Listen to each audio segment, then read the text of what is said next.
Hello everyone, and welcome to the start of the first season of MAUL, the Monster Arena Ultimate League. I am one of your hosts for this show. I am Jason Bulmahn, I'm the creator of Pathfinder, and I am joined today by my good buddy Dan. Hey everybody, it's me, your old buddy Dan. So today what we'd like to do is, this is the bracket reveal show. Today we are going to be revealing the bracket for Season 1. We're going to look at where the teams landed on that bracket and the road they have ahead if they want to claim the MAUL. It's a big award. It's a big tournament, Dan. I'm really excited to see how this plays out. We've been building toward this for 4 weeks now. And here on the precipice, I'm nothing but pins and needles. I'm really excited. This is the thing. Every week we've been doing the preseason. It's been building and building and building, and finally we can reveal how the season is going to play out. And I'm very excited to do that. And even more so, I'm ready to jump in and just start getting the matches that mean something finally. You know, that is true. We've had 4 preseason matches. Every team has gotten a chance to kind of shake out the kinks in their system, to sharpen the blades, to crack some skulls, get some practice on the field of battle, and through that we've seen some kind of surprising things. 8 different teams, all with different kind of balance of troops, of forces, of what they're bringing to the field of battle, and there's been some real nail biters. I think that a lot of these preseason matches were just kind of thrown together to see what happens so we can kind of get our feet wet with it. It turned out a lot of them were incredibly close, and I thought that a lot of them were surprising, and I think that it just kind of means good things for the season ahead. Yeah, I have to agree with you there. I think we are setting things up for an incredibly exciting season. But, the preseason wasn't entirely without controversy.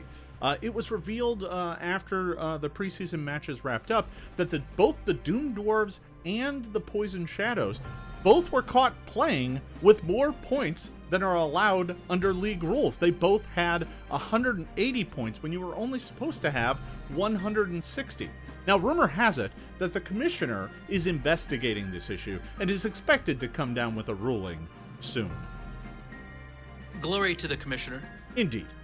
So, I think it's about time for us to take a look at how this season is actually going to play out. So let's go ahead and take a look at the bracket. So, as you can see here, we've got the Season 1 MAUL bracket. And none of the teams are filled in yet. We're going to reveal those to you as the show progresses here. But as you can see, we're going to start out with quarterfinals. There's going to be 4 quarterfinal matches, and every team that wins the quarterfinal will advance to the semifinal. This is a single elimination tournament, so if you lose one, you're out. And that's going to add a lot of pressure to these teams to perform early. I think that... Personally, this is kind of the scary thing about this kind of bracket. If you have a bad day, it has a knock-on effect. It basically can end your season. Yeah, that is absolutely true. Now, what is interesting is that if you do manage to win in the first round, you will guarantee play 2 more rounds because we are going to, once we get to the semifinals, the winners from the semifinals will go on to the final match. But the losers from the semifinal rounds will go on to play in a third place playoff. So there's going to be a lot of action there. That's a total of 8 weeks of games. I think that, and I think even still with all the excitement that we've got ahead of us, I think that 8 weeks is going to go by super fast. It's going to be just crazy fun every week, and I expect lots of surprises. I don't think that it's going to be easy to go through and predict winners on this. Exactly. Now, I saw a bulletin from the commissioner here just the other day that mentioned that after the tournament was over, he even has a surprise in store for all of us. There's to be a special exhibition game for the champions after everything's done. So this isn't even an 8-game season, Dan. It's a 9-game season. And that extra week is a gift from the commissioner we're always happy to have. Indeed. Now, I think you can come to expect that there's going to be some other surprises in store for us throughout this season. Throughout the preseason, the arena layout was always the same. I have heard rumor that there are an entire construction team working on the arena to add some tricks and surprises throughout the season. It's going to be a really fun time. It's going to be amazing. I cannot wait to get this season underway. It's leading up to some good things. I agree. Now, before we continue to look at the analysis of each of the individual matches in the quarterfinal rounds, I want to remind everyone that this season of MAUL is brought to you by Big Beard Brew. Got the thirst of a miner? Try Big Beard Brew. Drink like a dwarf. So let's start off by taking a look at the first match. This is going to be the first game of the preseason. And for the very first game there in week 1, we have the Killer Kobolds taking on the Goblin Firestormers. Now, both of these teams lost in the preseason. Both of them lost their first match. Now, the Kobolds, of course, lost in the very first game of the preseason in a complete blowout to the Ogre Brothers. That match ended up being a bit of a brawl.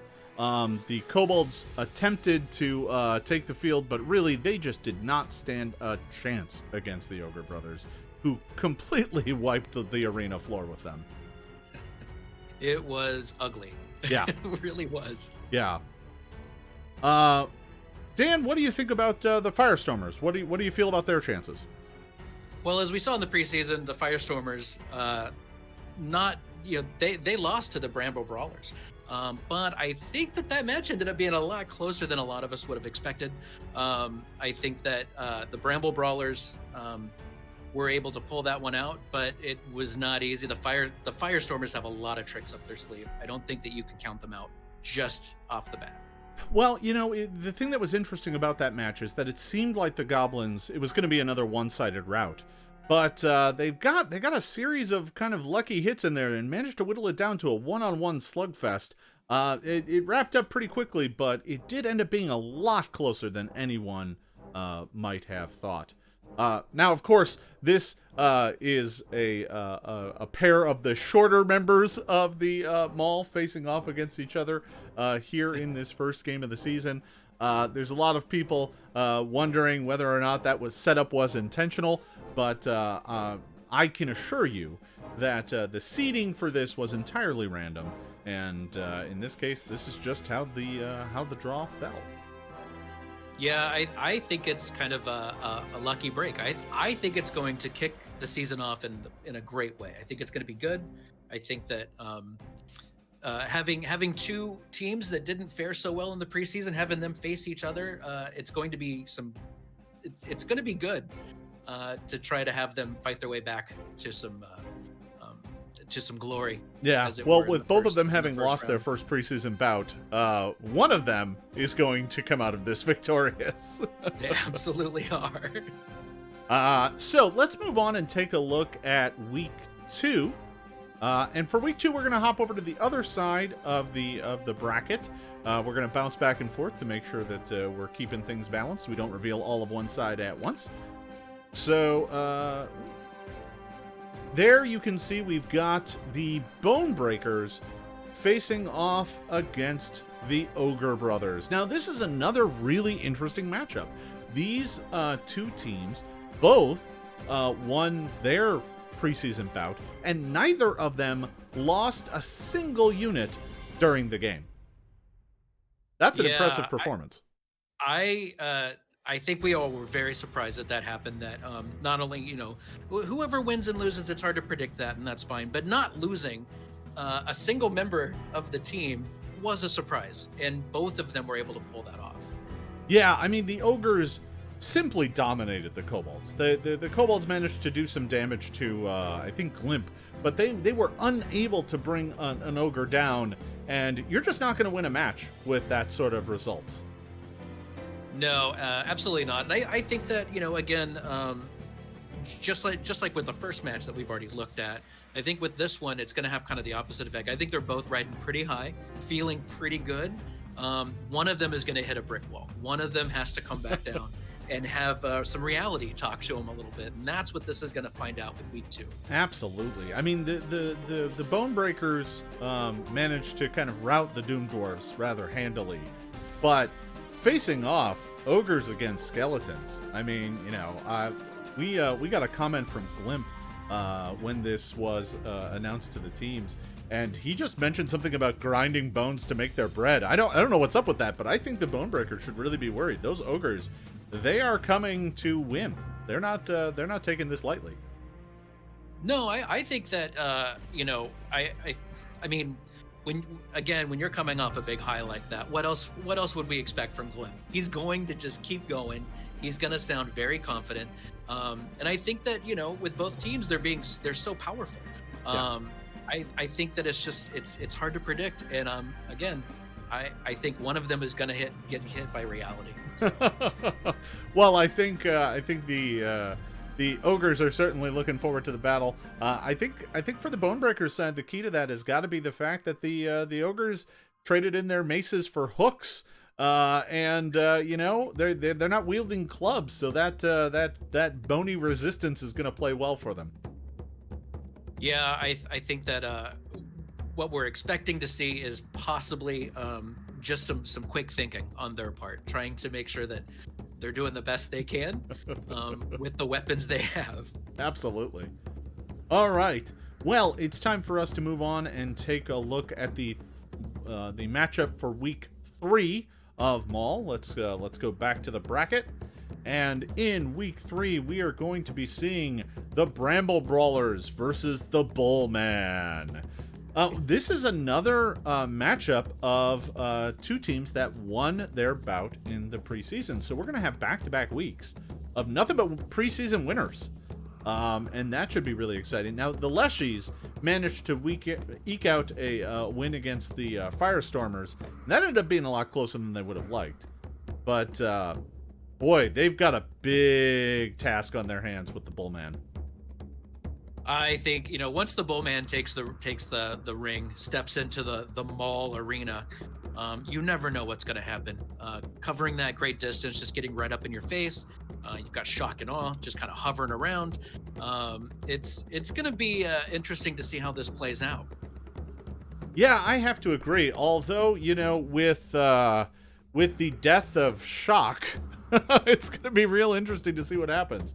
The Bulmahn did lose one of his eagles. Rumor has it he's going to replace the treasured bird, but we have yet to receive any confirmation of its name. He might just call it Shock 2.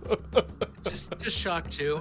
And, you know, I think it would not be surprising if the Minotaur, if Horns just kind of tries to rebuild his team exactly what it was, because it actually worked out for him pretty well. It was a good combination. They all kind of got in on the action in that first preseason match, and I can expect that that's probably going to try to happen again. Yeah, I can't see that the Bulmahn has much that he's going to change about his strategy. Charging across the field of battle and getting right into the fray of things seems to be like the winning play there.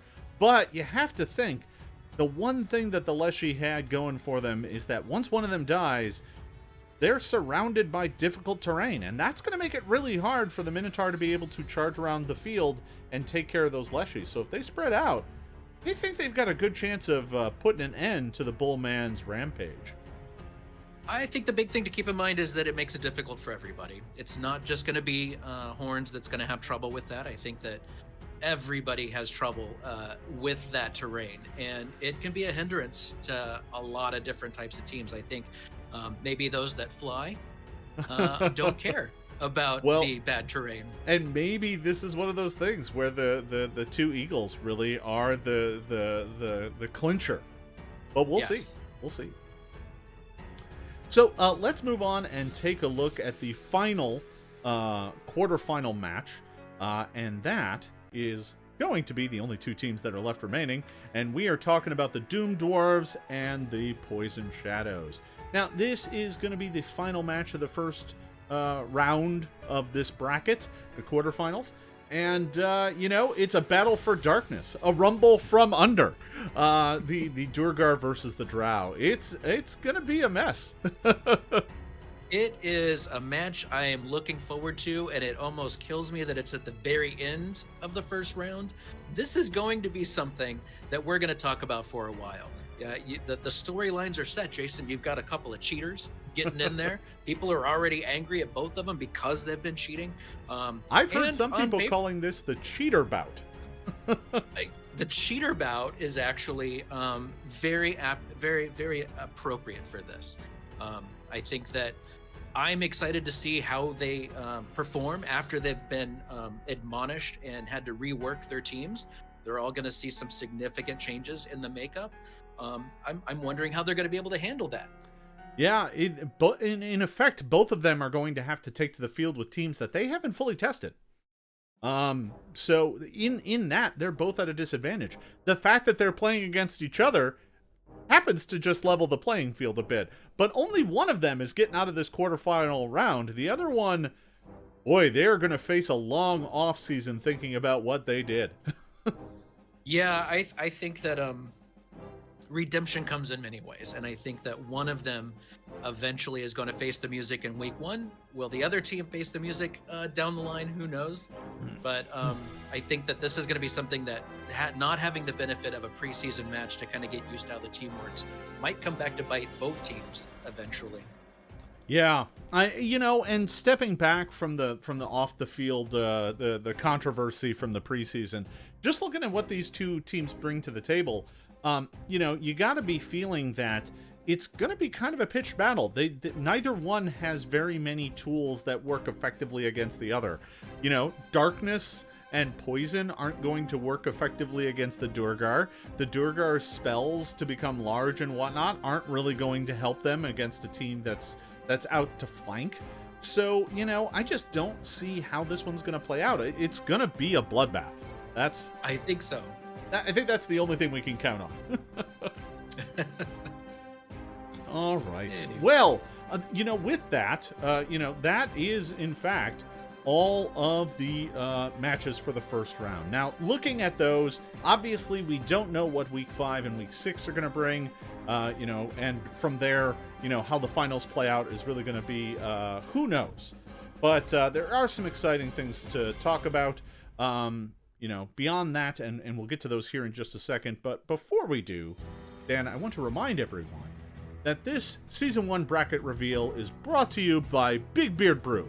Tired from a long day at the anvil? Try Big Beard Brews. Drink like a dwarf. So, in closing, let's talk about how this season is going to play off. So, first of all, you've got the full bracket here. Let's go ahead and take a good look at that here again. We are happy to announce that there is, there's a lot of fun opportunities for folks at home to participate in this first season of MAUL. If you want to grab this bracket and fill it out, we are going to be giving out a prize pack to one lucky participant that manages to fill out the bracket correctly. So they'll be getting a giant pack of MAUL merchandise at the end of the season. If you want to take part in the fun, all you need to do is grab this bracket. We'll be posting it up on social media here just after this show airs, and fill out the bracket and make sure you get it posted up on Twitter before the start of the first match.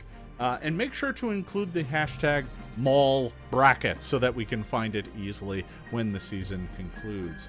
Now that does bring me to the start of the season. We are happy to announce that the start of the MAUL season, the first game, will be played on Saturday, October 24th at 4 p.m. Pacific time right here on Twitch. That's twitch.tv/Jason Bulmahn, JasonBulmahn.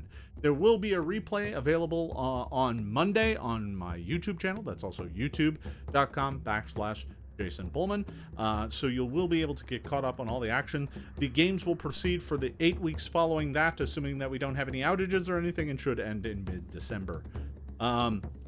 So if you want to participate and fill out that bracket, you can certainly do so and get that posted to Twitter no later than October 24th at 4 p.m. Pacific time.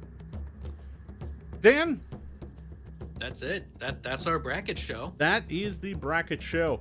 I want to thank you, Dan, for participating. I am super excited for this show, for this season of MAUL. I think we've got an incredibly exciting season in store, not just for us, but for everyone at home as well, because we get to have most of the fun, but everyone else gets to participate and have a good time. So I am very looking forward to what this season has in store. I hope you are as well. Oh, I cannot wait. I look at these matchups and I genuinely am excited to see how they play out. There's not one in here where I'm just like, that's a foregone conclusion. We already know what's going to happen there. They all look exciting to me. Yeah, I think we really have no idea how this is going to play out. Which of these 8 teams is going to ascend to claim the MAUL and claim the commissioner's glory? We'll have to find out. Glory to the commissioner, Jason. Glory indeed. Thanks for watching, everybody.